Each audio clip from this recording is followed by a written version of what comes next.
Na aula de hoje, então, nós vamos conversar sobre infecção pelo papilomavírus humano, o HPV. O papilomavírus humano é também conhecido como HPV e é uma das mais comuns infecções sexualmente transmissíveis ao redor do mundo. O vírus HPV se instala na pele e mucosas da região genital, oral ou anal de homens e mulheres. Existem cerca de 150 tipos de HPV. No entanto, 4 tipos estão descritos como os mais frequentes e que causam a grande maioria das doenças relacionadas à infecção pelo HPV. São os tipos 16, 18, 31 e 33, que são os principais responsáveis pelo aparecimento de lesões que podem levar ao câncer. Entre os outros tipos de HPV existentes, as doenças se manifestam desde verrugas em diferentes locais do nosso corpo, até cânceres, especialmente das regiões genitais e anais dos pacientes. Nesse quadro, nós podemos observar os tipos de papilomavírus humano, a lesão clínica apresentada por essa infecção e o potencial oncogênico suspeito, ou seja, qual a capacidade que aquele vírus tem em causar uma lesão cancerígena ou que vá levar, a uma progressão para a malignidade. Por exemplo, papilomavírus humano tipo 1, tipo 2, 4, 27, 57, enfim, normalmente estão relacionados a verrugas plantares e verrugas comuns de pele, que são geralmente benignas, ou seja, não apresentam um risco de evoluírem para um câncer. No entanto, alguns vírus, como por exemplo 18, 30, 16, 31, entre outros tipos de vírus, estão relacionados com lesões displásicas de alto grau e carcinomas de mucosa genital, carcinomas de laringe e até mesmo carcinomas de esôfago. Portanto, eles têm uma alta correlação com carcinoma genital e oral, especialmente o câncer cervical em pacientes, que apresentam o sistema reprodutor feminino. Nesse sentido, é importante identificar a presença de verrugas em determinados locais, especialmente nas regiões genitais. No entanto, alguns tipos de vírus não necessariamente apresentam verrugas. Vão apresentar, por exemplo, displasias, que não vão ser normalmente visíveis a olho nu e, por isso, necessitam de um diagnóstico laboratorial, por exemplo. As formas de transmissão do HPV são muito variadas, mas envolvem o contato direto com a pele ou com as mucosas infectadas, especialmente via sexual, que inclui contato oral genital, genital genital ou mesmo manual genital. Portanto, não é necessária a penetração vaginal ou anal para que ocorra a transmissão do HPV. Ainda, a transmissão pode ocorrer durante o parto, em vigência, de partos vaginais de portadoras do vírus HPV. Os sinais e sintomas variam desde pacientes assintomáticos a pacientes que apresentam algumas verrugas e pacientes, que muitas vezes apresentam apenas lesões subclínicas. Na maioria das vezes, a infecção não vai gerar sintomas e, a partir disso, ela se torna latente por meses e anos, sem nenhum tipo de manifestação de sinal ou com algumas manifestações eventualmente subclínicas. Em adolescentes, especialmente mulheres, pode ocorrer uma resolução espontânea em até 24 meses. Então, tendo uma infecção inicial em até 2 anos após, especialmente em pessoas mais jovens, pode ocorrer a remissão total do vírus pela própria ação do sistema imune e do corpo, né, do nosso paciente. No entanto, em outras situações, quando essa infecção está latente por meses e anos e com a diminuição da resistência do organismo, pode ocorrer o desencadeamento da replicação do vírus e aparecimento das lesões características. As primeiras lesões em pacientes, né, que irão desenvolver a doença ocorrem entre 2 e 8 meses após a infecção inicial. No entanto, em alguns casos, podem demorar até 20 anos para que apareça algum sinal da infecção, para que então possa ser realizado o diagnóstico clínico.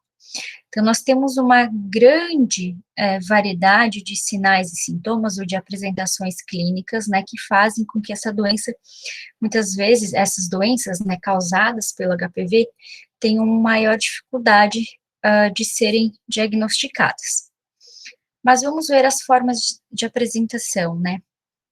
As formas clínicas, ou a forma clínica, ela está especialmente relacionada com a presença de verrugas na região genital ou no ânus, que são tecnicamente chamadas de condilomas acuminados. Esses condilomas podem levar nomes populares, né, como crista de galo, figueira, cavalo de crista ou até mesmo couve-flor. Estas lesões, estas verrugas podem ser únicas ou múltiplas, de tamanho variável, achatadas ou papulosas, elevadas e sólidas. Em geral, elas são assintomáticas, ou seja, não doem, não apresentam nenhum tipo de sintoma. No entanto, alguns pacientes até relatam coceira no local da verruga. Essas verrugas normalmente não são causadas por tipos de HPV não cancerígenos, porque os HPVs não cancerígenos normalmente são os responsáveis pela formação de lesões em formas de verrugas, enquanto que os HPVs cancerígenos provocam alterações celulares, muitas vezes invisíveis a olho nu. Portanto, alguns exames, como nós veremos na sequência, são muito importantes para o diagnóstico. A forma subclínica, por sua vez, é a forma que apresenta lesões, só que são lesões que não são visíveis a olho nu. Essas lesões que não são visíveis a olho nu podem ser causadas por tipos de HPV de baixo e de alto risco para o desenvolvimento de câncer. Então, nós podemos ter uma forma subclínica com algum HPV de baixo risco, ou uma forma subclínica com algum HPV considerado de alto risco para o desenvolvimento de câncer. A forma subclínica, como a forma clínica, pode acometer diferentes locais do nosso corpo, especialmente, né, regiões genitais, região pubiana, região perianal, região anal, que são as regiões, né, onde há maior contato sexual entre os pacientes. Mas raramente pode acontecer também lesões verrucosas nas cordas vocais e laringe de crianças que foram infectadas durante o parto, né, vaginal com mães apresentando infecções pelo HPV. A forma subclínica, ela vai apresentar áreas difusas de hiperplasia epitelial não papilífera, observadas através do quê? Da colposcopia e após a aplicação de ácido acético. Então, a colposcopia associada à aplicação do ácido acético, normalmente a 3%, favorece a visualização das lesões causadas pelo HPV, das lesões subclínicas. Identificadas essas lesões, é necessário que se colete material celular, né, dessa região evidenciada, para que se faça um exame citopatológico para a observação, né, de lesões intraepiteliais. Essas lesões, né, principalmente no colo do útero, e quando aparecem no exame preventivo, são chamadas de lesões intraepiteliais de baixo grau, NIC1, que se refletem apenas a presença do vírus dentro, né, das células epiteliais e que estão levando a algum tipo de alteração intraepitelial. Uma vez que os vírus são intracelulares obrigatórios, consequentemente a presença do vírus HPV dentro das células do colo uterino podem levar a lesões do tipo NIC1. Então, normalmente, lesões do tipo NIC1 indicam possivelmente a presença do vírus HPV. Lesões de alto grau, NIC2 ou NIC3, já são as lesões verdadeiras precursoras do câncer do colo do útero, que na grande maioria das vezes é provocada, né, pela infecção prévia pelo vírus HPV 16 ou 18, especialmente. Vamos ver o seguinte, então. A forma subclínica, ela pode ser evidenciada através da colposcopia e da utilização de ácido acético a 3%. Então, esse ácido acético, ele é borrifado na região que está sendo avaliada, e as lesões que são induzidas pelo vírus HPV não contêm, né, glicogênio, e elas se coram com menor intensidade. Então, nós vamos ter regiões acetobrancas, que podem apresentar diferentes aspectos. Como na figura 1, por exemplo, nós temos um pontilhado suave, mas nós temos lesões brancas características lesões características, né, de lesões induzidas por HPV. Na figura 2, nós temos alterações vasculares, então nós temos alterações que podem indicar provavelmente a presença do HPV causando alterações no tecido do colo do útero. Temos lesões do tipo mosaico, onde nós temos, né, a apresentação de áreas acetobrancas em diferentes locais, e lesões que podem ser até lesões ditas verrucosas, né, que podem se apresentar também na região do colo do útero, por exemplo, ou na região anal, região retal, região peniana e assim por diante. Então, a forma subclínica, ela pode ser evidenciada pelo ácido acético a 3%.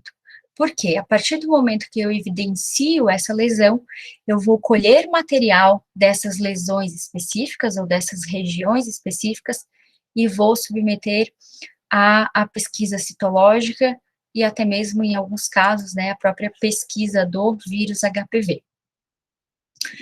A forma latente, ela é uma forma que não vai apresentar nem manifestações clínicas e nem subclínicas. Nesse sentido, ela pode ser diagnosticada apenas através da identificação do DNA viral, captura híbrida, PCR e outros métodos, né, de identificação, ou até mesmo através de alterações celulares mínimas, que são procuradas, né, ou encontradas através de técnicas de hibridização in situ.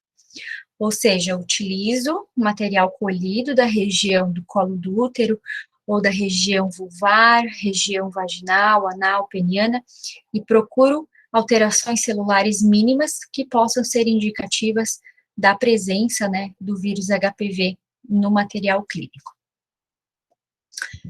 O tratamento, ele gira, basicamente, objetivando, né, retirar ou eliminar essas verrugas anogenitais, caso nós tenhamos, né, realmente verrugas, e, consequentemente, né, o tratamento vai ser individualizado, considerando extensão, quantidade, localização das lesões e assim por diante.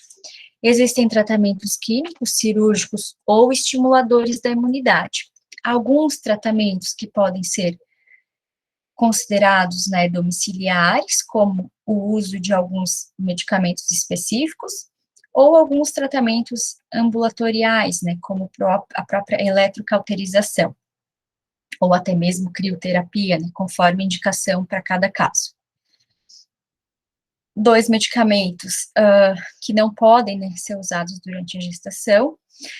No entanto, né, o tratamento das verrugas ou das lesões não elimina o vírus, por isso as lesões podem reaparecer.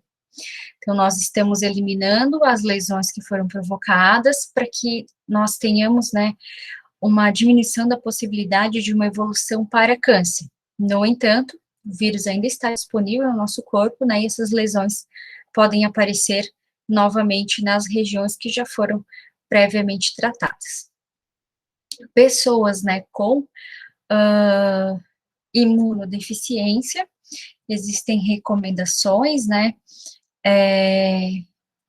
recomendações que pedem, né, que nós tenhamos um pouco mais de atenção nesses pacientes, um acompanhamento mais atento, pois pode ter uma pior resposta ao tratamento, enfim, e em alguns casos, né, o tratamento não ser efetivo em determinados momentos, até pela imunodeficiência, né, então existe uma maior facilidade de recorrência, por exemplo, dessas lesões. Aqui nós temos, então, uma imagem retirada deste artigo, que está aqui em vermelho. Nós temos uma representação esquemática da infecção pelo HPV na mucosa cervical e seu potencial para uma diferenciação, né, de lesão intraepitelial escamosa, por exemplo. Inicialmente, né, a infecção viral, ela vai causar algumas alterações de baixo grau, que podem, com a liberação, né, de novos vírus de dentro destas células do epitélio escamoso, podem, consequentemente, causar infecção em outras células. E essas alterações, né, e essa presença do vírus, enfim, ela pode fazer com que ocorra uma mudança do perfil tecidual da região, consequentemente, né, provocando essas alterações, essas lesões que podem evoluir para um câncer invasivo, por exemplo. Tanto é que a maioria dos cânceres de colo de útero estão, hoje em dia, relacionados, né, com infecções pelo HPV, especialmente alguns tipos de HPV, no Brasil, especialmente o tipo 16 e tipo 18. Nesse sentido, a prevenção é muito importante. E no Brasil, dispomos, né, no Sistema Único de Saúde, vacinação contra o HPV 6, 11, 16 e 18. Sendo que o 6 e o 11 estão relacionados especialmente com verrugas genitais, e o 16 e 18 com câncer do colo do útero. E pacientes indicados para vacinação pelo Sistema Único de Saúde são meninas de 9 a 14 e meninos de 11 a 14. Pessoas que vivem com HIV, pessoas na faixa etária de 9 a 26, tanto para aquelas que vivem com HIV, tanto para as pessoas transplantadas. Então, são pessoas que têm direito à vacinação através do SUS. Por que meninas e meninos nessa faixa etária, né? Porque normalmente o ideal é que nós tenhamos a vacinação antes do início da atividade sexual, para quando esses jovens, né, comecem a ter relações sexuais, o seu corpo já deve estar, né, pelo menos acredita-se, né, espera-se que os que tomarem a vacina estejam consequentemente protegidos desses tipos mais complicados, né, de infecções pelo HPV, ou de HPVs que podem evoluir para complicações. Com isso, espera-se, né, reduzir o número de pacientes com câncer de colo de útero e verrugas nas regiões genitais, né. Mas, além dessa vacinação disponível no SUS, há vacinação no sistema privado e o exame preventivo do câncer de colo de útero, o famoso preventivo, colpocitologia oncótica cervical, ou também chamado Papa Nicolau, é o exame ginecológico preventivo mais comum para identificar o quê? Lesões precursoras do câncer do colo do útero. Então, o preventivo, ele não vai procurar o vírus HPV, ele vai procurar lesões que possam ter sido causadas pelo vírus HPV. Portanto, ele é o melhor método indicado, né, o método mais indicado e o melhor método para detectar o câncer do colo do útero e suas lesões precursoras. Então, identificar alterações celulares na região ecto e endocervical para que a gente evite a evolução a NIC2, NIC3 e câncer propriamente dito. Quando essas alterações antecedem o câncer e são identificados e tratados, né, é possível prevenir 100% dos casos. Então, é muito importante esse exame preventivo. Por isso, né, é importante que as mulheres façam o exame de Papa Nicolau, e mesmo que estejam vacinadas contra HPV, inclusive porque elas podem, dependendo da faixa etária, terem o HPV disponível no seu corpo, né, mesmo antes da vacinação. E até porque a vacinação vai cobrir alguns tipos específicos, né, de HPV, e não todos que podem, eventualmente, causar lesão tecidual na região genital. E preservativo e a parceria sexual, né, são importantes. O preservativo vai proteger algumas regiões específicas, no entanto, né, se nós tivermos verrugas causadas pelos HPVs de baixo risco para câncer, por exemplo, os não oncogênicos, né, se tivermos essas verrugas em outras regiões aí próximas à região genital, consequentemente pode haver transmissão, e a parceria sexual no sentido, né, de termos um contato talvez mais verdadeiro com os parceiros ou parceiro sexual, né, na vigência, por exemplo, de uma infecção por HPV, e que o parceiro também seja comunicado e que tenha direito, né, ao tratamento e ao diagnóstico adequado. Certo? Como links extras, né, gostaria de deixar este aqui, Lab Testes Online. O Lab Testes Online é um guia de exames bastante confiável, inclusive eu deixei o link aqui para o HPV. Ele traz uma linguagem bem acessível, principalmente, né, para pacientes, é bastante interessante. E aqui em cima nós temos um menu de exames que permite, né, já deixei linkado aqui, mas tem a pesquisa de vários exames para HPV. Vou abrir aqui com vocês. Deixe-me ver aqui. Então, nesse guia